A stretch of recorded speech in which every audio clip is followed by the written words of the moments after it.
کو یاد کرایا ہے کہ تو نے عبادت اپنے رب کی کرنی ہے، اور فرمایا رب تمہارا وہ ہے جس نے تمہارے لیے زمین کو فرش بنایا ہے، آسمان کو چھت بنایا ہے، اور آسمان سے پانی برسا کے تو زمین سے پھل اگائے ہیں، رزق لکم، وہ بھی تیرے کھانے کے لیے اگائے ہیں۔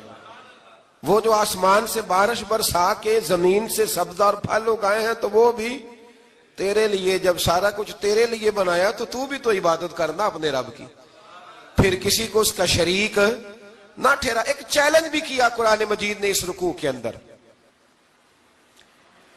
کہا کرتے تھے مکے کے لوگ کہ آپ قرآن مجید کی آیتیں نبی کریم علیہ السلام سے کہا کرتے تھے کہ معاذ اللہ آپ خود بناتے ہیں، بنا کے لاتے ہیں۔ تو اللہ کریم نے فرمایا وَإِن كُنتُمْ فِي رَيْبٍ مِّمَّا نَزَّلْنَا عَلَىٰ عَبْدِنَا فَأْتُوا بِسُورَةٍ مِّن مِّثْلِهِ، اگر تمہیں شک ہو نا اس میں جو ہم نے بندہ خاص پہ نازل کیا ہے تو تم بھی اس جیسی ایک صورت بنا کے لاؤ۔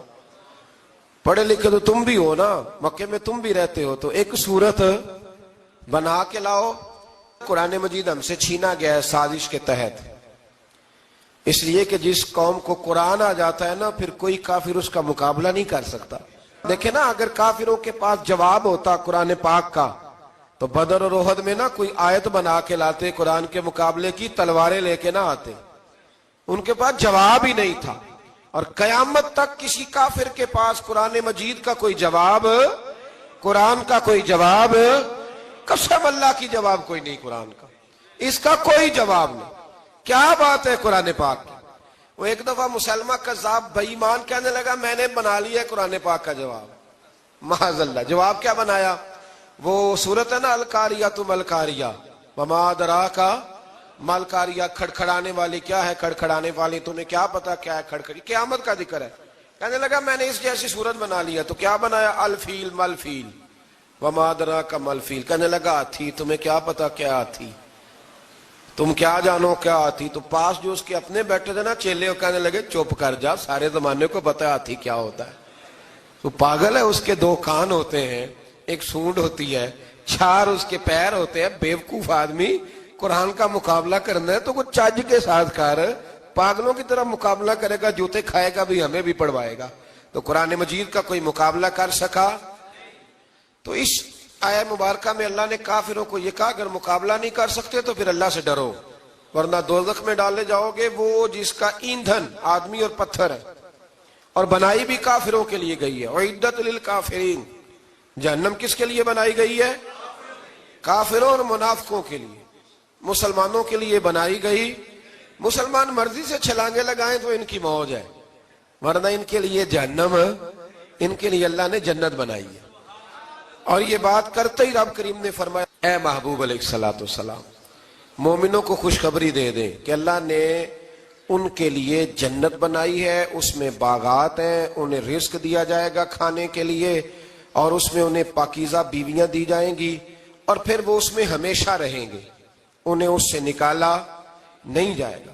آگے جو آیات کریمہ ہے نا اس کے اندر اللہ تبارک و تعالیٰ نے فرمایا ہے کہ اللہ حیا نہیں کرتا سمجھانے کے لیے، مچھر کی مثال بھی دینی پڑے۔ فرمایا قرآن سے کچھ لوگ ہدایت حاصل کرتے ہیں اور کچھ گمراہ ہو جاتے ہیں۔ جب لوگ اپنی مرضی کی تشریحات چاہتے ہیں تو گمراہ ہوتے ہیں، اور جب قرآن کو رسول اللہ صلی اللہ علیہ وسلم اور امت مسلمہ کی تشریحات کی روشنی میں سمجھتے ہیں تو پھر اللہ ہدایت عطا فرماتا ہے۔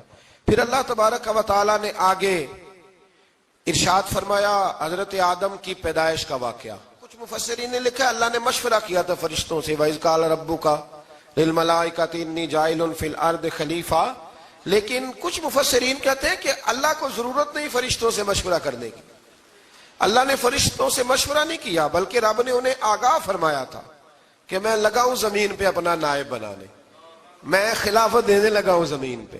اب یہ تو دینے والی کی مرضی ہے نا اس نے کس کو دینی ہے، یہ تو دینے والے کی مرضی ہے نا اس نے۔ تو کچھ لوگ کہتے ہیں کہ دینے والے سے زیادہ ہمیں پتہ ہے، تو فرشتوں کو بھی یہ اجتہادی خطا ہو گئی، کہنے لگے یا اللہ اسے نہ بنانا، یہ فساد کرے گا، یہ خون ریزیاں کرے گا۔ تو اللہ نے فرمایا جو میں جانتا ہوں وہ تم، اللہ اکبر۔ امام راضی فرماتے جب رمضان آتا ہے تو اللہ فرشتوں سے کہتا ہے ذرا یہ کھول کے دروازے دیکھو نا یہ زمین پہ کیا کر رہے ہیں، تم تو کہتے تھے فساد کریں گے اور یہ سارے تراویحیں پڑھ رہے ہیں۔ تم تو گویا کہتے تھے فساد کریں گے، اور یہ تو دیکھو گویا رمضان کے روزے رکھ رہے، یہ تو میری یاد میں نکلے ہوئے۔ تم کچھ کہتے تھے اور دیکھو میں نے تمہیں کہا تھا نا جو میں جانتا ہوں وہ تم۔ اللہ نے پھر حضرت آدم علیہ السلام کو تمام زمانے کے علوم عطا کیے، علم سکھا لیا۔ تو فرشتوں سے کہا تم بھی ان چیزوں کے نام بتاؤ، تو وہ بتا سکے نہیں۔ اللہ نے فرمایا اب اس طرح کرو، آدم کو سجدہ کرو۔ سب نے سجدہ کیا سوائے، وہ کہنے لگا یا اللہ صرف تجھے ہی کرنا ہے، کرنا بھی صرف اللہ کو چاہیے، پر رب کے آگے بھی جھکنا چاہیے، اور جس کے سامنے رب جھکائے نا وہاں بھی۔ اور یہ جو عاجزی ہے نا، یہ جو جھکنا ہے، یہ علم کے آگے ہے۔ ہماری مصیبت یہ ہے کہ ہم علم کے آگے بھی گردن جھکانے کو تیار نہیں ہوتے، وہاں بھی ہم خود عالم فاضل بن جاتے۔ تو فرمایا کہ سب سے کہا سجدہ کرو، سب نے سجدہ کیا سوائے ابلیس کے۔ تو پھر ہوا کیا، وکان من الکافرین، وہ کافروں میں سے ہو گیا۔ پھر اللہ نے حضرت آدم کو اور جناب حوا کو نا مقام دے دیا جنت میں رہنے کے لیے، اور کہا سارا کچھ کھانا، درخت کے قریب نہ جانا۔ ابھی آپ کسی سے کہہ دیں تھوڑا سا کہ پیچھے نہ دیکھنا، یعنی اگر میری سمجھ لیں ادب کی وجہ سے کوئی 1.5-2 منٹ یا 6 منٹ نہیں بھی نہ دیکھے گا تو سوچے گا ضرور کہ پتہ نہیں اب پیچھے کیا ہے، مصیبت کیا ہے۔ یعنی آپ کہہ کے دیکھ لیں کسی کو، پیچھے نہ دیکھنا، فطرت ہے نا انسان کی، وہ جستجو کرتا ہے، کہا اس درخت کے پاس نہ جانا۔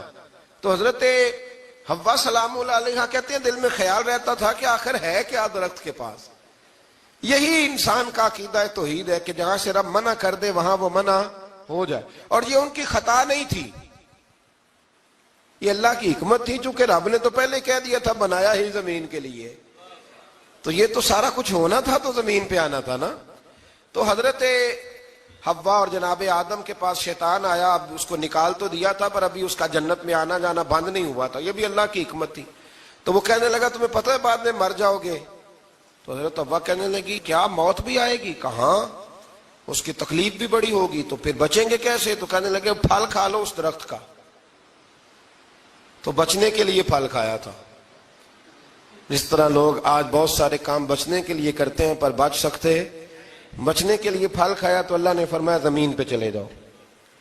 تو حضرت آدم زمین پہ آئے، پھر کئی 100 سال روتے رہے۔ فَتَلَقَّى آدَمُ مِن رَبِّهِ کَلِمَاتٍ، تو پھر اللہ نے خود ہی جناب آدم کو کچھ کلمے سکھائے۔ علامہ اسماعیل لکی فرماتے ہیں وہ کلمے یہ تھے کہ حضرت آدم نے میرے نبی کا وسیلہ پیش کیا، اللہ کریم نے جناب آدم کی دعا کو مقبول فرما لیا۔ پھر آگے بنی اسرائیل کا ذکر آ جاتا ہے۔ اللہ تعالیٰ نے بنی اسرائیل، آج آپ اسی قوم کو یہودی کہتے ہیں، ان کو اللہ نے اس زمانے میں فضیلت عطا کی تھی بہت زیادہ۔ تو عرب کے اندر جب نبی پاک علیہ السلام نے اعلان نبوت کیا تو کچھ لوگوں نے یہ کہہ دیا کہ اگر یہ یہودی کلمہ پڑھ لیں گے تو ہم بھی پڑھ لیں گے۔ تو پھر اللہ نے انہیں یاد کرایا کہ تم اصل میں کیا ہو، تمہیں کلمہ پڑھنا چاہیے۔ تو اہل یہود کا تذکرہ کرتے کرتے رب کریم نے ایک بات یہ بھی ارشاد فرمائی کہ تم لوگوں کو تو کہتے رہے ہو کہ وہ نبی آنے والے ہیں، وہ نبی آنے والے ہیں، اور جب آ گئے ہیں تو ماننے کو تیار نہیں ہو۔ تو فرمایا تأمرون الناس بالبر وَتَنْسَوْنَ أَنفُسَكُمْ وَأَنْتُمْ تَتْلُونَ الْكِتَابَ، لوگوں کو بھلائی کا حکم دیتے ہو اور اپنے آپ کو بھول جاتے ہو۔ أَفَلَا تَعْقِلُونَ، تمہیں عقل نہیں؟ پھر اللہ نے انہیں یہ بھی یاد کرایا کہ یاد کرو وہ زمانہ کہ جب فرعون نے خواب دیکھ لیا تھا کہ کوئی بچہ اس کی سلطنت کو تباہ کرے گا، تو پھر اس نے تمہارے بچوں کو ذبح کرانا شروع کیا اور تمہاری بیٹیوں کو چھوڑتا تھا۔ فرمایا یہ بھی تو تم نے دیکھا، میں نے تمہیں پھر تم سے کہا جہاد کرو قوم عمالقہ کے خلاف، تو مقام طیہ میں جا کے یہ لوگ کہنے لگے ہم سے جہاد نہیں ہوتا۔ اللہ نے انہیں ایک میدان میں قید کر دیا۔ بڑی دلچسپ بات، قید تو لوگ ہوتے ہیں نا چار دیواری میں، تو اللہ نے بنی اسرائیل والوں کو جب انہوں نے کہا ہم جہاد نہیں کریں گے تو اللہ نے میدان میں قید کر دیا۔ میدان میں، یہ یاد رکھیں، جب انسان اللہ کی نافرمانی کرتا ہے تو اسے ایسی قید ملتی ہے جس کا اس نے تصور بھی نہیں کیا ہوتا۔ ایک میدان ہے مقام طیہ، قید ہو گئے، سارا دن سفر کرتے تھے، سارا دن، تو رات کو تھک کے سوتے تھے، صبح اٹھتے تھے نا جب، تو وہیں ہوتے تھے جہاں کل صبح چلے تھے۔ تو رب جب کسی کو قیدی بناتا ہے تو اسے زنجیروں کی، سلاخوں کی ضرورت، دعا فرمائے اللہ تبارک و تعالی غموں سے نجات عطا فرمائے، یہ دعا فرمائے۔ ایسی قید دیتا ہے کہ جس سے پھر چھٹکارا ہو سکتا۔ تو بنی اسرائیل کا بہت زیادہ تذکرہ اس پارے میں اللہ تبارک و تعالیٰ نے پھر بیان کیا، اور پھر کہا کہ انہیں جو حکم دیا جاتا تھا یہ اس کی سرتابی کرتے تھے، پھر اللہ نے ان پر ذلت نازل کر دی اور یہ ہمیشہ اس کا شکار رہے۔ قوم سبت کا ذکر فرمایا اللہ نے، ہفتے والے دن کچھ لوگ نافرمانی کرتے تھے۔ ہمارے بھی ہیلے بہانے ہیں نا آج کل کاروبار میں، تو اسی سپارے کی آیت نمبر 65 کے اندر اللہ تعالیٰ نے حضرت داؤد کی قوم کا ذکر کیا کہ اللہ نے انہیں حکم دیا تھا کہ ہفتے والے دن مچھلیاں نہیں پکڑنی، تو وہ کہتے تھے چلو ہاتھ لگا کے نہیں پکڑنی، ہاتھ لگا کے۔ وہ ہمارے لوگ ہیلے بہانے تلاش کر لیتے ہیں نا، وہ بڑے جناب انشورنس والا آ گیا، اب وہ بینک والا آ گیا، وہ فلانے صاحب آ گئے، وہ تروڑ مروڑ کے کہانیاں باتیں، اور پھر ہمیں بھی رستے مل جاتے ہیں بچنے کے۔ مفتی صاحب نے کہہ دیا تھا، ایک مولانا سے میں نے ان کو کہا ہفتے والے دن مچھلیاں نہیں پکڑنی، کہا نہیں پکڑتے، چھوٹے چھوٹے حوض بنا لیے۔ تو مچھلیاں زیادہ آتی تھی اس دن، یہ بھی اللہ کی قدرت تھی۔ نماز کے وقت گاہک زیادہ آتے ہیں، یہ اس کی قدرت ہوتی ہے۔ تو وہ مچھلیاں حوض میں جمع ہو جاتی ہیں، یوں سمجھ لیں کہ جال انہوں نے لگا لیے ہوئے تھے، تو جال میں وہ پھنستی رہتی تھی، حوضوں میں آتی رہتی تھی۔ ہفتے کو نہیں پکڑتے تھے، اتوار کو پکڑ لیتے تھے، تو پھر اللہ نے انہیں سزا دی۔ فرمایا تماشے کرتے ہو اللہ کے حکم کے ساتھ، کیا سزا دی؟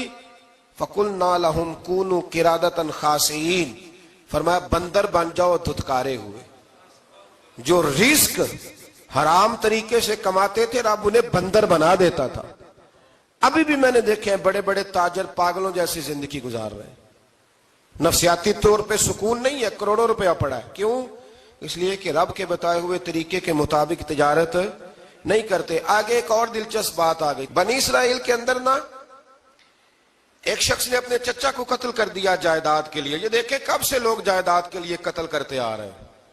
چچا کو قتل کر دیا، اور قتل کر کے حضرت موسیٰ علیہ السلام کے پاس آئے کہ میرے چچا کو کسی نے قتل کر دیا ہے، تو بتائیں کیا کرنا ہے؟ تو آپ نے فرمایا کہ گائے ذبح کرو، اور اس کا ایک ٹکڑا مقتول کو مارو، مرنے والے کو، وہ خود اٹھ کے بتا دے گا مجھے کس نے قتل کیا ہے۔ اب ارادہ نہیں تھا گائے ذبح کرنے کا، تو بہانے کرنے لگے۔ ارادہ نہیں نہ ہوتا تو پھر کیا ہوتے ہیں؟ کہنے لگے گائے کس طرح کی ہو، بوڑھی ہو کہ بچی ہو، رنگ کیسا ہو، جوان ہو کہ چھوٹی ہو، حال میں ایک دفعہ چلنا سیکھ گئی ہو یا ابھی نہ سیکھی ہو۔ تو بتاتے گئے تو رب بھی شرطیں بیان کرتا گیا، گہرے زرد رنگ کی ہو، حال کے اندر اسے نہ چلایا گیا ہو، پانی نہ نکالا گیا ہو، نہ بچی ہو نہ جوان ہو، اس کے درمیان ہو۔ یہ ساری شرطیں کہاں پائی جاتی تھی؟ حضرت موسیٰ علیہ السلام کی قوم کا ایک شخص تھا جو اللہ کا ولی تھا۔ وہ جب انتقال کرنے لگا نا، اللہ اکبر، دیکھو رب ولیوں کی اولادوں پر بھی کتنا فضل فرماتا ہے۔ وہ جب انتقال کرنے لگا تو ایک اس کے پاس چھوٹی سی بچیا تھی، گائے کی بچی، اس نے جنگل میں چھوڑ دی۔ کہنے لگا یا اللہ میں تیرے نام پہ چھوڑتا ہوں، میرا بچہ جوان ہو جائے تو اسے دے دینا، اور تو سرمایہ ہی کوئی نہیں۔ بچہ بڑا ہوا تو بچہ بھی بڑا نیک تھا، اپنی ماں کا بڑا فرما بردار تھا۔ اس کی ماں نے کہا بیٹا تیرے باپ نے ایک گائے چھوڑی تھی۔ تو بچہ جنگل میں گیا اور جا کے کہنے لگا اے اللہ میری گائے مجھ سے ملا دے۔ تو رب کریم نے وہ گائے واپس کر دی، وہ گائے گھر لے آیا۔ اب وہ کہنے لگا اماں بیچ دوں، تو اماں کہنے لگی بیٹا میرے پوچھے بغیر نہ بیچنا۔ کئی دفعہ گاہک لگے پر اس نے کہا جب تک میری اماں نہ کہے گی میں بیچوں گا۔ ادھر بنی اسرائیل والے شرطیں جتنی گائے کے بارے میں پوچھ چکے تھے وہ ساری اسی گائے میں پائی جاتی تھی۔ تو یہ ڈھونڈتے ڈھونڈتے وہاں پہنچ گئے، تو کہنے لگے گائے چاہیے۔ تو اس نے کہا بھی تمہاری مرضی سے نہیں، قیمت میری مرضی کی۔ ایک مفسر نے تو یہاں تک لکھا ہے کہ اس نے کہا گائے ذبح کر کے نا، تو جتنا گائے کے اندر گوشت ہوگا نا اتنا ہی کھال کے اندر تو مجھے مال بھر کے دو گے، اتنے سکے بھر کے دو گے، اتنی اشرفیاں بھر کے دو گے تو پھر تمہیں گائے دوں گا۔ تو پھر یہ گائے انہیں ملی اور یہ گائے لے کر کے آئے۔ زیادہ سوالات نہ کرتے تو زیادہ الجھتے نہ۔ ہم بھی دین کے معاملے میں بڑے سوال جواب کرتے ہیں، اتنا سوال کریں جتنی اس کی ضرورت ہے۔ ان لوگوں نے سوالات زیادہ کیے تو پھر الجھ زیادہ گئے۔ تو میرے بھائی اس کا ذکر بھی اللہ تبارک و تعالیٰ نے پہلے پارے کے اندر بیان فرمایا۔ پھر اللہ کریم نے فرمایا کہ کچھ ایسے لوگ بھی ہیں یہودیوں میں سے جن کا دعویٰ ہو گیا ہے کہ ہم اللہ کے بڑے پیارے ہیں۔ فرمایا یہ صرف ان کے منہ کی باتیں ہیں، یہ تو قیامت میں پتہ چلے گا نا کہ اللہ کا پیار کس کے ساتھ زیادہ ہے. اور پھر یہ بھی یہودیوں نے دعویٰ کیا ہے, اسی پارے میں اللہ فرماتے ہیں کہ ان کا دعویٰ ہے کہ ہم اللہ کے بڑے پیارے ہیں, جنت میں ہم ہی جائیں گے. تو اللہ فرماتا ہے پھر مرنے کی دعا تو کرو, جنت میں تو مر کے جانا ہے نا.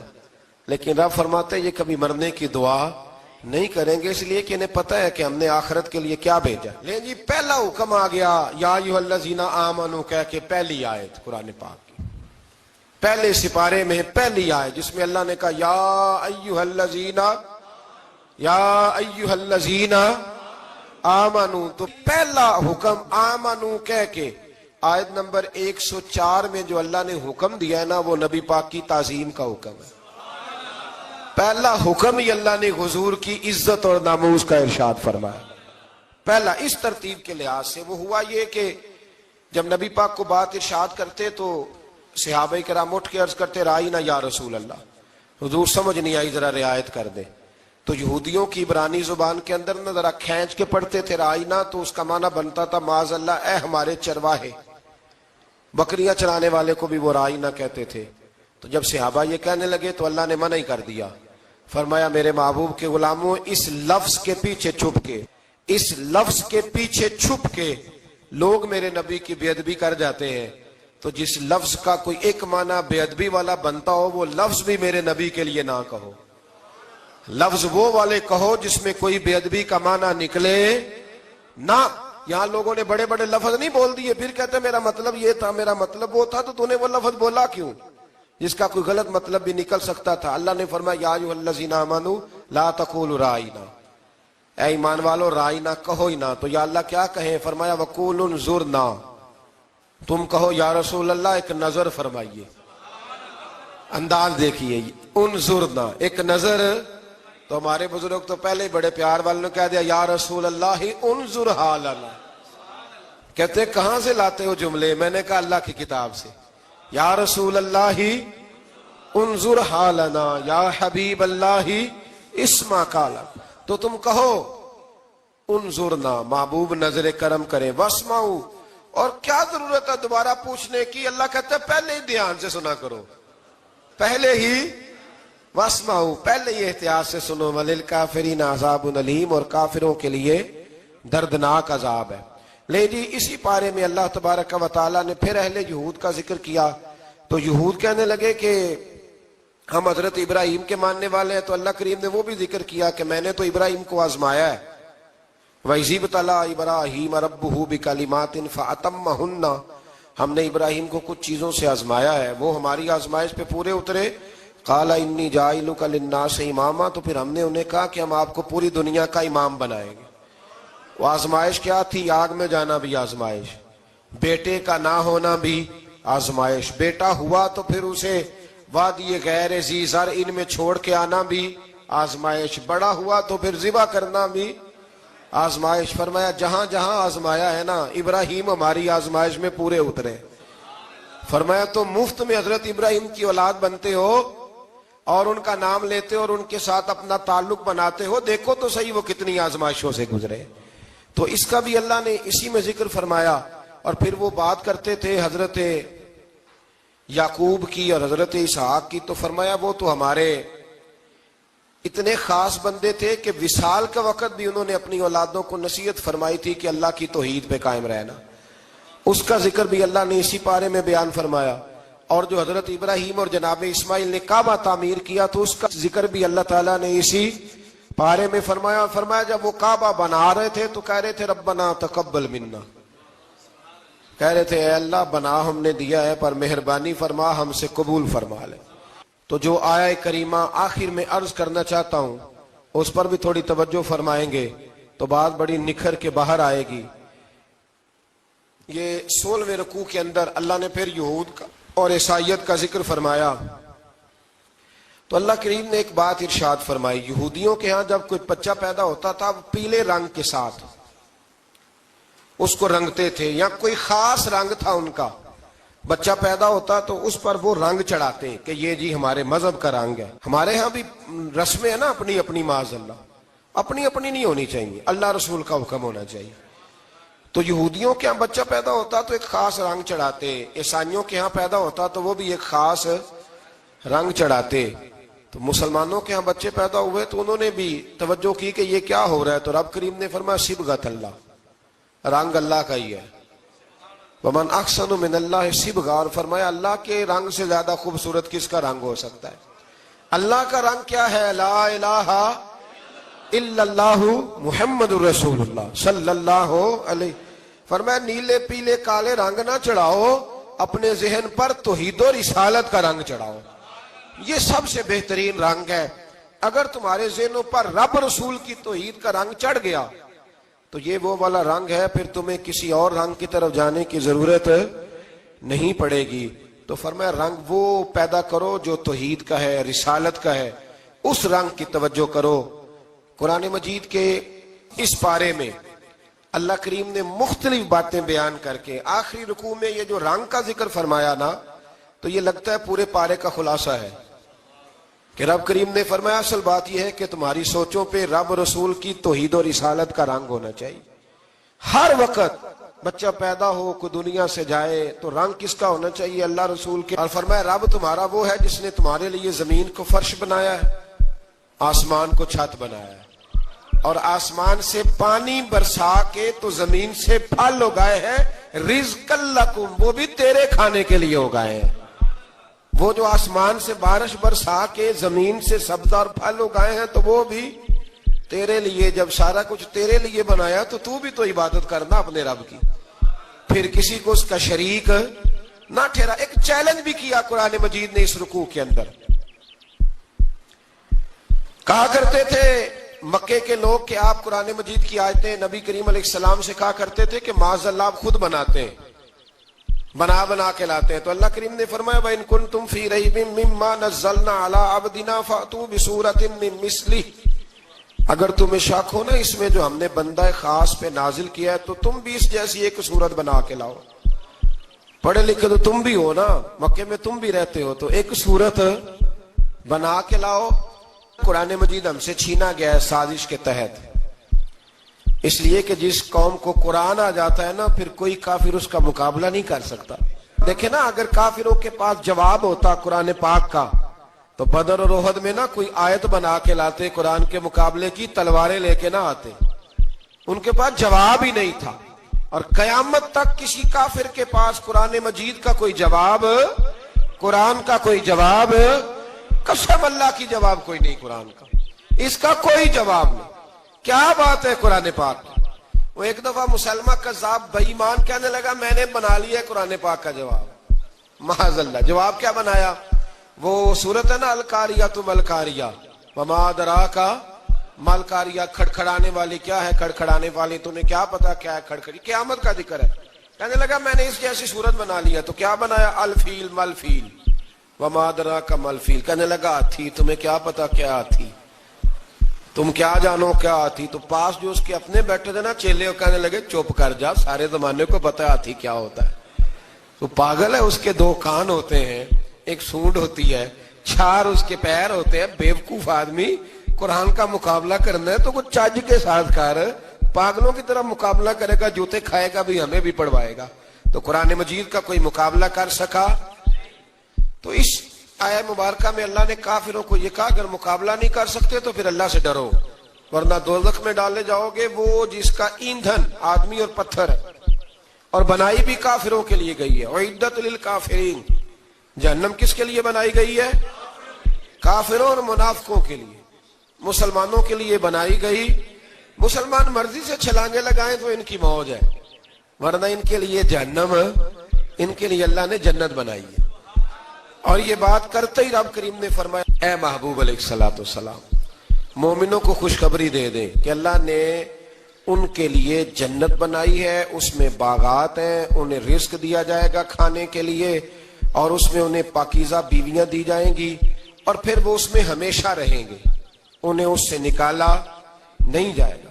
آگے جو آیات کریمہ ہے نا اس کے اندر اللہ تبارک و تعالیٰ نے فرمایا ہے کہ اللہ حیا نہیں کرتا سمجھانے کے لیے مچھر کی مثال بھی دینی پڑے. فرمایا قرآن سے کچھ لوگ ہدایت حاصل کرتے ہیں اور کچھ گمراہ ہو جاتے ہیں. جب لوگ اپنی مرضی کی تشریحات چاہتے ہیں تو گمراہ ہوتے ہیں، اور جب قرآن کو رسول اللہ صلی اللہ علیہ وسلم اور امت مسلمہ کی تشریحات کی روشنی میں سمجھتے ہیں تو پھر اللہ ہدایت عطا فرماتا ہے۔ پھر اللہ تبارک و تعالیٰ نے آگے ارشاد فرمایا حضرت آدم کی پیدائش کا واقعہ۔ کچھ مفسرین نے لکھا اللہ نے مشورہ کیا تھا فرشتوں سے، وَإِذْ قَالَ رَبُّكَ لِلْمَلَائِكَةِ إِنِّي جَاعِلٌ فِي الْأَرْضِ خَلِيفَةً، لیکن کچھ مفسرین کہتے ہیں کہ اللہ کو ضرورت نہیں فرشتوں سے مشورہ کرنے کی۔ اللہ نے فرشتوں سے مشورہ نہیں کیا، بلکہ رب نے انہیں آگاہ فرمایا تھا کہ میں لگا ہوں زمین پہ اپنا نائب بنانے، میں خلافت دینے لگا ہوں زمین پہ۔ اب یہ تو دینے والی کی مرضی ہے نا اس نے کس کو دینی ہے، یہ تو دینے والے کی مرضی ہے نا اس نے۔ تو کچھ لوگ کہتے ہیں کہ دینے والے سے زیادہ ہمیں پتہ ہے، تو فرشتوں کو بھی یہ اجتہادی خطا ہو گئی، کہنے لگے یا اللہ اسے نہ بنانا، یہ فساد کرے گا، یہ خون ریزیاں کرے گا۔ تو اللہ نے فرمایا جو میں جانتا ہوں وہ تم، اللہ اکبر۔ امام راضی فرماتے جب رمضان آتا ہے تو اللہ فرشتوں سے کہتا ہے ذرا یہ کھول کے دروازے دیکھو نا یہ زمین پہ کیا کر رہے ہیں، تم تو کہتے تھے فساد کریں گے اور یہ سارے تراویحیں پڑھ رہے ہیں، تم تو گویا کہتے تھے فساد کریں گے اور یہ تو دیکھو گویا رمضان کے روزے رکھ رہے ہیں، یہ تو میری یاد میں نکلے ہوئے ہیں، تم کچھ کہتے تھے اور دیکھو میں نے تمہیں کہا تھا نا جو میں جانتا ہوں وہ تم۔ اللہ نے پھر حضرت آدم علیہ السلام کو تمام زمانے کے علوم عطا کیے، علم سکھا لیا۔ تو فرشتوں سے کہا تم بھی ان چیزوں کے نام بتاؤ، تو وہ بتا سکے نہیں۔ اللہ نے فرمایا اب اس طرح کرو آدم کو سجدہ کرو، سب نے سجدہ کیا سوائے وہ، کہنے لگا یا اللہ صرف تجھے ہی کرنا ہے، کرنا بھی صرف اللہ کو چاہیے، پر رب کے آگے بھی جھکنا چاہیے، اور جس کے سامنے رب جھکائے نا وہاں بھی۔ اور یہ جو عاجزی ہے نا، یہ جو جھکنا ہے یہ علم کے آگے ہے۔ ہماری مصیبت یہ ہے کہ ہم علم کے آگے بھی گردن جھکانے کو تیار نہیں ہوتے، وہاں بھی ہم خود عالم فاضل بن جاتے۔ تو فرمایا کہ سب سے کہا سجدہ کرو، سب نے سجدہ کیا سوائے ابلیس کے۔ تو پھر ہوا کیا وکان من الکافرین، وہ کافروں میں سے ہو گیا۔ پھر اللہ نے حضرت آدم کو اور جناب حوا کو نا مقام دے دیا جنت میں رہنے کے لیے، اور کہا سارا کچھ کھانا، درخت کے قریب نہ جانا۔ ابھی آپ کسی سے کہہ دیں تھوڑا سا کہ پیچھے نہ دیکھنا، یعنی اگر میری سمجھ لیں ادب کی وجہ سے کوئی 1.5-2 منٹ یا 6 منٹ نہیں بھی نہ دیکھے گا تو سوچے گا ضرور کہ پتہ نہیں اب پیچھے کیا ہے، مصیبت کیا ہے۔ یعنی آپ کہہ کے دیکھ لیں کسی کو، پیچھے نہ دیکھنا، فطرت ہے نا انسان کی، وہ جستجو کرتا ہے، کہا اس درخت کے پاس نہ جانا۔ تو حضرت حوا سلام اللہ علیہ کہتے ہیں دل میں خیال رہتا تھا کہ آخر ہے کیا درخت کے پاس۔ یہی انسان کا عقیدہ توحید ہے کہ جہاں سے رب منع کر دے وہاں وہ منع ہو جائے، اور یہ ان کی خطا نہیں تھی، یہ اللہ کی حکمت تھی، چونکہ رب نے تو پہلے کہہ دیا تھا بنایا ہی زمین کے لیے، تو یہ تو سارا کچھ ہونا تھا تو زمین پہ آنا تھا نا۔ تو حضرت حوا اور جناب آدم کے پاس شیطان آیا، اب اس کو نکال تو دیا تھا پر ابھی اس کا جنت میں آنا جانا بند نہیں ہوا تھا، یہ بھی اللہ کی حکمت تھی۔ تو وہ کہنے لگا تمہیں پتہ ہے بعد میں مر جاؤ گے؟ تو حضرت حوا کہنے لگی کیا موت بھی آئے گی؟ کہاں، اس کی تکلیف بھی بڑی ہوگی، تو پھر بچیں گے کیسے؟ تو کہنے لگے پھل کھا لو اس درخت کا۔ تو بچنے کے لیے پھل کھایا تھا، جس طرح لوگ آج بہت سارے کام بچنے کے لیے کرتے ہیں پر بچ سکتے، بچنے کے لیے پھل کھایا۔ تو اللہ نے فرمایا زمین پہ چلے جاؤ۔ تو حضرت آدم زمین پہ آئے، پھر کئی 100 سال روتے رہے۔ فَتَلَقَّى آدَمُ مِن رَبِّهِ کَلِمَاتٍ، تو پھر اللہ نے خود ہی جناب آدم کو کچھ کلمے سکھائے۔ علامہ اسماعیل حقی فرماتے ہیں وہ کلمے یہ تھے کہ حضرت آدم نے میرے نبی کا وسیلہ پیش کیا، اللہ کریم نے جناب آدم کی دعا کو مقبول فرما لیا۔ پھر آگے بنی اسرائیل کا ذکر آ جاتا ہے۔ اللہ تعالیٰ نے بنی اسرائیل، آج آپ اسی قوم کو یہودی کہتے ہیں، ان کو اللہ نے اس زمانے میں فضیلت عطا کی تھی بہت زیادہ۔ تو عرب کے اندر جب نبی پاک علیہ السلام نے اعلان نبوت کیا تو کچھ لوگوں نے یہ کہہ دیا کہ اگر یہ یہودی کلمہ پڑھ لیں گے تو ہم بھی پڑھ لیں گے۔ تو پھر اللہ نے انہیں یاد کرایا کہ تم اصل میں کیا ہو، تمہیں کلمہ پڑھنا چاہیے۔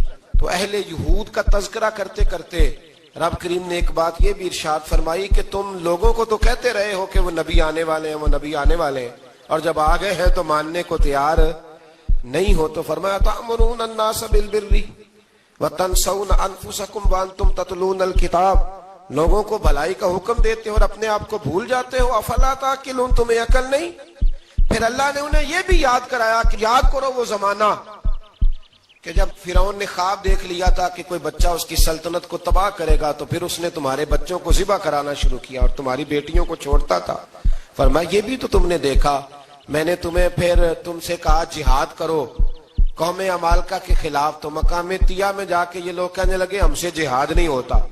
اللہ نے انہیں ایک میدان میں قید کر دیا۔ بڑی دلچسپ بات، قید تو لوگ ہوتے ہیں نا چار دیواری میں، تو اللہ نے بنی اسرائیل والوں کو جب انہوں نے کہا جہاد نہیں کریں گے تو اللہ نے میدان میں قید کر دیا۔ میدان میں، یہ یاد رکھیں، جب انسان اللہ کی نافرمانی کرتا ہے تو اسے ایسی قید ملتی ہے جس کا اس نے تصور بھی نہیں کیا ہوتا۔ ایک میدان ہے مقام طیہ، قید ہو گئے، سارا دن سفر کرتے تھے، سارا دن، تو رات کو تھک کے سوتے تھے، صبح اٹھتے تھے نا جب، تو وہیں ہوتے تھے جہاں کل صبح چلے تھے۔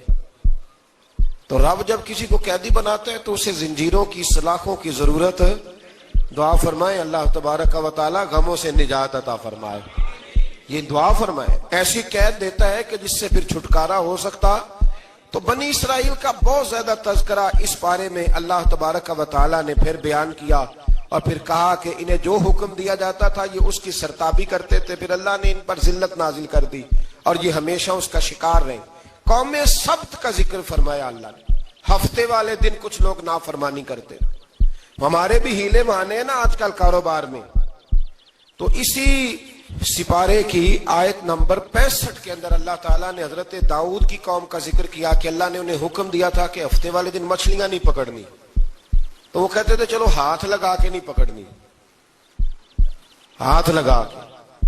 وہ ہمارے لوگ ہیلے بہانے تلاش کر لیتے ہیں نا، وہ بڑے جناب انشورنس والا آ گیا، اب وہ بینک والا آ گیا، وہ فلانے صاحب آ گئے، وہ تروڑ مروڑ کے کہانیاں باتیں، اور پھر ہمیں بھی رستے مل جاتے ہیں بچنے کے۔ مفتی صاحب نے کہہ دیا تھا، ایک مولانا سے میں نے ان کو کہا ہفتے والے دن مچھلیاں نہیں پکڑنی، کا نہیں پکڑتے، چھوٹے چھوٹے حوض بنا لیے، تو مچھلیاں زیادہ آتی تھی اس دن۔ یہ بھی اللہ کی قدرت تھی، نماز کے وقت گاہک زیادہ آتے ہیں، یہ اس کی قدرت ہوتی ہے۔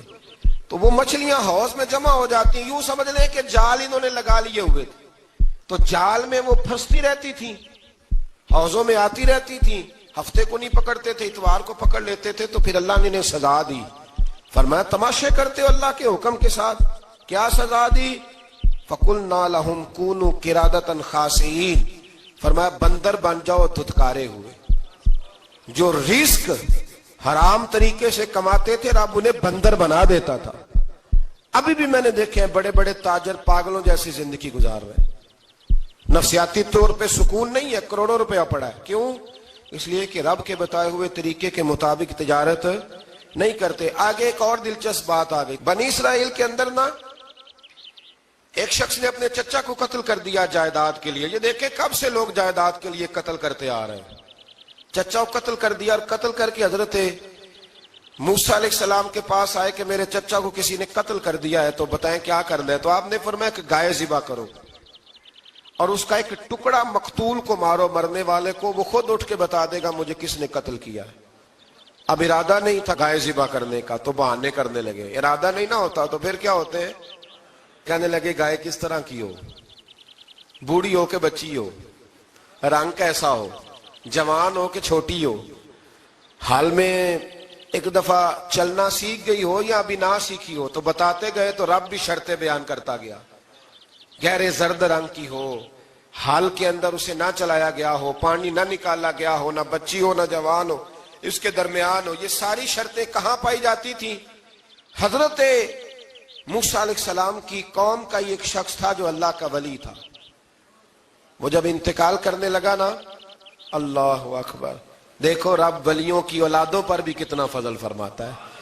وہ جب انتقال کرنے لگا تو ایک اس کے پاس چھوٹی سی بچیا تھی، گائے کی بچی، اس نے جنگل میں چھوڑ دی۔ کہنے لگا یا اللہ میں تیرے نام پہ چھوڑتا ہوں، میرا بچہ جوان ہو جائے تو اسے دے دینا، اور تو سرمایہ ہی کوئی نہیں۔ بچہ بڑا ہوا تو بچہ بھی بڑا نیک تھا، اپنی ماں کا بڑا فرما بردار تھا۔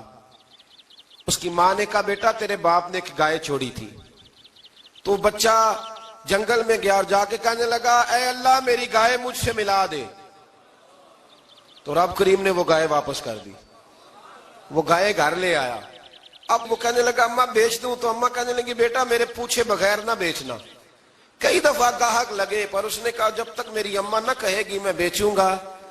ادھر بنی اسرائیل والے شرطیں جتنی گائے کے بارے میں پوچھ چکے تھے وہ ساری اسی گائے میں پائی جاتی تھی، تو یہ ڈھونڈتے ڈھونڈتے وہاں پہنچ گئے، تو کہنے لگے گائے چاہیے، تو اس نے کہا بھی تمہاری مرضی سے نہیں، قیمت میری مرضی کی۔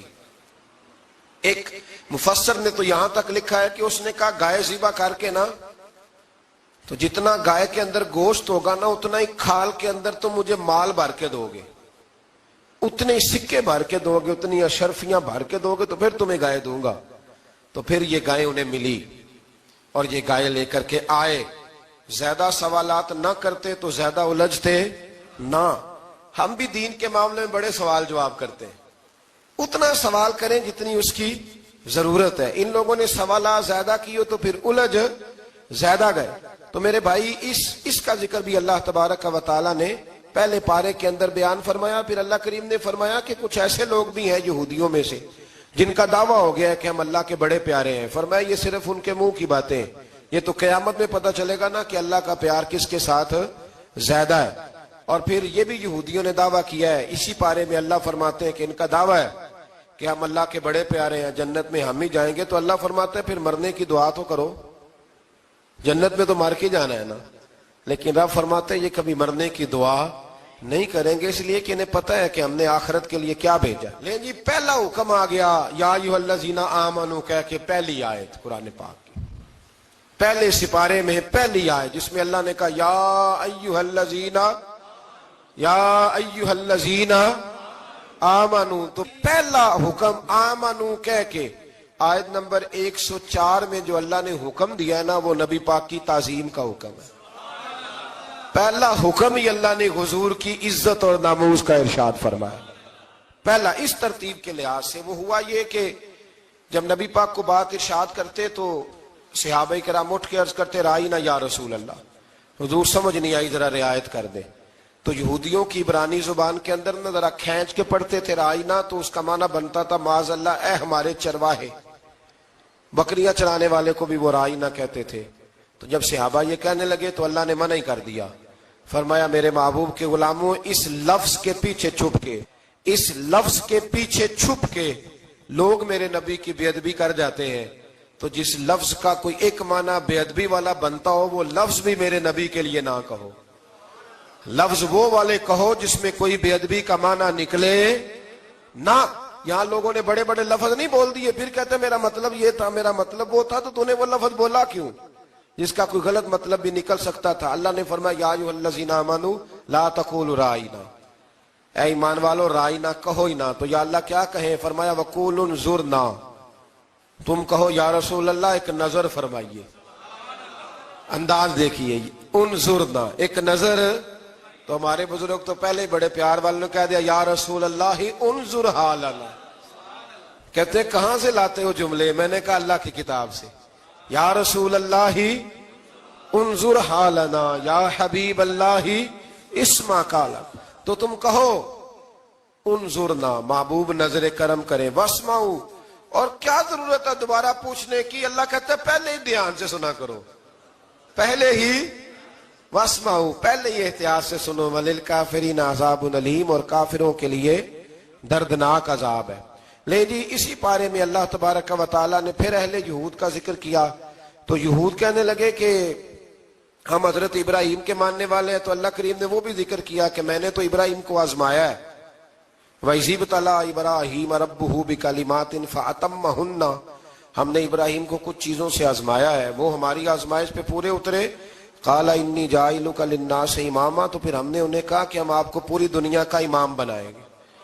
وہ آزمائش کیا تھی؟ آگ میں جانا بھی آزمائش، بیٹے کا نہ ہونا بھی آزمائش، بیٹا ہوا تو پھر اسے وادی غیر ذی زرع ان میں چھوڑ کے آنا بھی آزمائش، بڑا ہوا تو پھر ذبح کرنا بھی آزمائش۔ فرمایا جہاں جہاں آزمایا ہے نا ابراہیم ہماری آزمائش میں پورے اترے۔ فرمایا تو مفت میں حضرت ابراہیم کی اولاد بنتے ہو اور ان کا نام لیتے ہو اور ان کے ساتھ اپنا تعلق بناتے ہو، دیکھو تو صحیح وہ کتنی آزمائشوں سے گزرے۔ تو اس کا بھی اللہ نے اسی میں ذکر فرمایا۔ اور پھر وہ بات کرتے تھے حضرت